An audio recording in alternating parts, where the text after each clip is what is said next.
On May 5, 2026, something happened that no government, no shipping company, no maritime lawyer, and no geopolitical analyst in the world fully expected to see. Not in the 21st century, not in an era governed by international law, freedom of navigation principles, and the United Nations Convention on the Law of the Sea. Not in a world where the most powerful navy in human history patrols the same waters. Iran launched the Persian Gulf Strait Authority. Let that sink in for a moment. A country, one that has been at war with the United States and Israel since February 28th, one that is under the most severe sanctions regime in modern history, one whose military infrastructure has been systematically degraded by thousands of American and Israeli strikes, stood up in front of the world and announced that it was now the official governing authority of the Strait of Hormuz. That every ship wanting to pass through the most important energy choke point on the planet must now contact Iran, must fill out forms, must submit ownership details, crew nationalities, cargo manifests, and voyage plans, must pay a toll, and must receive a permit issued by the Islamic Revolutionary Guard Corps, a body designated by the United States government as a foreign terrorist organization, before being allowed to transit. And here is the part that should genuinely shock you. It is working. Before we explain how and why it is working, let us establish exactly what we are talking about. Because the Strait of Hormuz is not just any waterway. It is 21 miles wide at its narrowest point. Just 21 miles of water sitting between Iran and Oman at the mouth of the Persian Gulf. And through those 21 miles before this war began, approximately 3,000 vessels passed every single month. 120 ships every single day, carrying roughly 20 million barrels of oil per day, approximately 20% of all the seaborne oil trade in the entire world. Saudi Arabian crude, Emirati oil, Iraqi petroleum, Qatari liquefied natural gas, the energy that powers factories in China, lights homes in Japan, fuels cars in South Korea, and keeps the entire Asian economic miracle running. Since February 28th, traffic through the strait has collapsed to approximately 5% of its pre-war average. In the entire month of April 2026, just 191 vessels crossed through the strait, compared to 3,000 in a normal month. Over 800 vessels remain stranded inside the Persian Gulf with nowhere to go.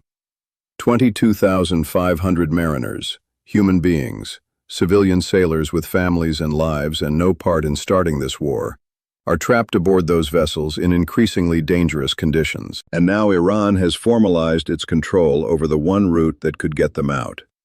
The Persian Gulf Strait Authority did not emerge from nothing.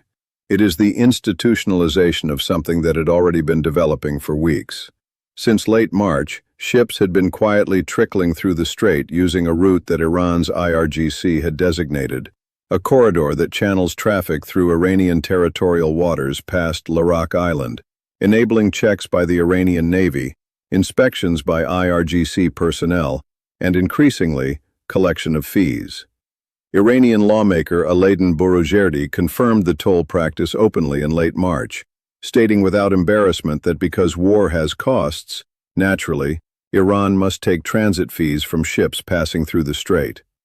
The PGSA is that informal system given an institutional face, a logo, an official email address, and a bureaucratic structure designed to make it permanent. Ships wanting to transit now receive an email from the official Persian Gulf Strait Authority address. The email contains information about transit regulations. Ships then comply with those regulations, submit the required documentation, and receive a transit permit. According to shipping intelligence firm Lloyd's List, vessels have been paying up to $2 million to obtain transit approval. $2 million per voyage, paid in Chinese yuan, not American dollars, to a body controlled by Iran's Revolutionary Guards. $2 million per ship, per transit, to a U.S.-designated terrorist organization, to pass through waters that international law says should be freely navigable by all nations. And here is the financial reality that nobody wants to say plainly. For Iran, this is not just leverage. This is revenue. This is a war funding mechanism built directly into the world's most critical maritime choke point. Every vessel that pays the PGSA toll is directly contributing to the financial sustainability of a regime that is simultaneously firing missiles at American warships and attacking its neighbors. The United States Treasury Department issued a warning in April that payments to Iran, or the IRGC linked to Hormuz transit, would not be authorized for American entities. But American companies are not the primary users of the strait. Asian companies are, European companies are, and those companies, facing the choice between paying a $2 million toll and having their ships sit stranded in the Persian Gulf indefinitely with insurance companies refusing to cover them, are making a very clear financial calculation. Before the PGSA even formally launched, scam operators had already recognized the business opportunity. After Iran announced its plan to charge for safe passage back in March, a wave of fraudulent operators appeared, offering fake paperwork in exchange for cryptocurrency payments. Ships were being extorted by people who had no connection to the Iranian government and no ability to actually guarantee safe passage, but who recognized that desperate shipping companies would pay almost anything to get their vessels moving. The PGSA, in a deeply perverse way, solved this problem. It created an official single window for arrangements with the IRGC, a verifiable institutional address that shipping companies could contact instead of falling prey to scammers. The formalization of extortion replaced the chaos of extortion, and shipping companies found that outcome almost preferable to what had preceded it. The legal implications of what Iran has done are staggering, and they have no clear precedent in modern international maritime law. Iran signed but has never ratified the United Nations Convention on the Law of the Sea, the foundational document that governs freedom of navigation through international straits. Maritime experts are unambiguous. No country can legally convert an international waterway into a unilateral toll corridor. Any attempt to impose mandatory permissions or transit fees violates established freedom of navigation principles that have governed global shipping for decades. Richard Meade of Lloyd's Intelligence described the PGSA as designed to formalize Iranian authority over transits in a way that, if normalized, could reshape global shipping and energy markets long after the conflict itself ends. Because the danger is not just the toll today. The danger is what happens if the world accepts that a country can simply declare sovereign control over an international strait and charge for passage through it. What precedent does that set for every other choke point in the world? The South China Sea, the Bosphorus, the Malacca Strait.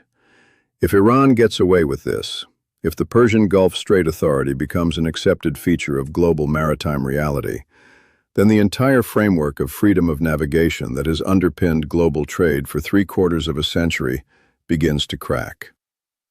Now let us talk about Project Freedom, because the American response to Iran's PGSA is the most important part of this story, and it has been, at least so far, a story of embarrassment. On May 4, 2026, President Trump launched what he called Project Freedom, a U.S. Navy mission to escort stranded commercial vessels out of the Persian Gulf and through the Strait of Hormuz. The announcement was made with characteristic Trump bravado. He warned Iran that any ship attacked during the escort mission would result in Iran being blown off the face of the earth. Strong words. The kind of language that American presidents deploy when they want to signal resolve and deter adversaries. Iran's response was to launch missiles and drones at the UAE, to fire on commercial vessels, to warn American naval forces that approaching and entering the strait would result in attack, to sink 6 Iranian small boats that the U.S. military reported were attacking ships, and to simultaneously launch the Persian Gulf Strait Authority, a bureaucratic counterattack that did more damage to American credibility than any missile could have. Project Freedom lasted 48 hours. 2 ships were guided through the strait. 2 out of 1,600 vessels stranded in the Persian Gulf. One of them was a Maersk vessel that the Danish shipping giant confirmed had been unable to depart since February. The other was an American-flagged ship. 48 hours, 2 ships. And then Trump announced a temporary pause in Project Freedom, citing great progress toward a possible agreement with Iran.